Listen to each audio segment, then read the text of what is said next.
ကန်စားနေလဲဘာတွေကိုတက်တွင်းနေလဲဘာတွေကိုတက်ကန်စားနေလဲဘာတွေကိုတက်တွင်းနေလဲဘာတွေကိုတက်ကန်စားနေလဲဘာတွေကိုတက်တွင်းနေလဲဘာတွေကိုတက်ကန်စားနေလဲဘာတွေကိုတက်တွင်းနေလဲဆန္ဒနဲ့မောင်းတဲ့ခီးဘယ်မှာအဆုံးသတ်မလဲနောက်တစ်ခုထပ်ဆောင်နေပြီဘယ်မှာအဆုံးသတ်မလဲအသွေးသားရမတ်တွေကြီးဘယ်မှာအဆုံးသတ်မလဲအသက်ကွဲတဲ့ဖီဘယ်မှာအဆုံးသတ်မလဲစာလောင်မှုဒုက္ခတွေကြီးဘယ်မှာအဆုံးသတ်မလဲ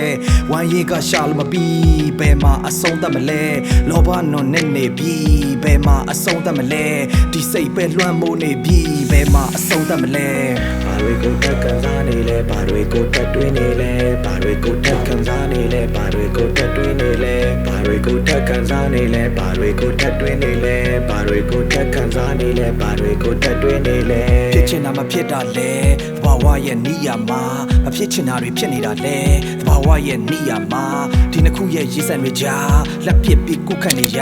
မချင်မနဲ့အဖြစ်မှုတွေများဒေါသကိုလေးဟက်လို့သွားကြိတ်ပြီးခံစားအမှန်တလားအဟုန်တိုင်းကနေပေါက်ကွဲပြီးရံများအမှန်တလားအကဘာကြီးရဲ့အလှတရားလက်ပြက်သွားအကိုယ်တိုင်းလောင်ပြီးပတ်ဝန်းကျင်ကိုကူးသွားအဘလိုနီးနဲ့အစာအခြေဖြက်ရမှာတွေကိုတက်ကန်စားနေလဲဘာတွေကိုတက်တွင်းနေလဲဘာတွေကိုတက်ကန်စားနေလဲဘာတွေကိုတက်တွင်းနေလဲဘာတွေကိုတက်ကန်စားနေလဲဘာတွေကိုတက်တွင်းနေလဲဘာတွေကိုတက်ကန်စားနေလဲဘာတွေကိုတက်တွင်းနေလဲ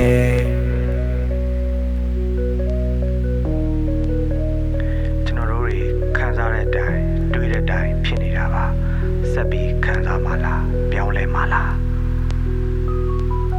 သိချင်းတွေများတဲ့ဤကဘာကြီးတဲ့မင်းသိတာဘယ်လောက်များရှိတယ်လဲကျုပ်သိတာမြေတမုံလေးမြပါပဲသိချင်းကိုရှာဖွေနေရအောင်မှာပဲမသိချင်းတွေတဲ့သိချင်းတော့ရှိမှာပဲဒုက္ခတွေတဲ့သူခါတော့ရှိမှာပဲလိုချင်တာကိုအာယုံဆိုင်နေတာလားမလိုချင်တာကိုအာယုံဆိုင်နေတာလားမလိုချင်တာကိုအာယုံဆိုင်နေတာပါဒါကြောင့်မို့ဆန္ဒနဲ့ဘဝကွာဟာနေမှာအတွေ့အများကိုပြောင်းလဲကြည့်ပါဘဝကြီးလဲပြောင်းလဲလာမှာဘာတွေကိုတက်ကန်စားနေလဲဘာတွေကိုတက်တွင်းနေလဲဘာတွေကိုတက်ကန်စားနေလဲဘာတွေကိုတက်တွင်းနေလဲဘာတွေကိုတက်ကန်စားနေလဲဘာတွေကိုတက်တွင်းနေလဲဘာတွေကိုတက်ကန်စားနေလဲဘာတွေကိုတက်တွင်းနေလဲ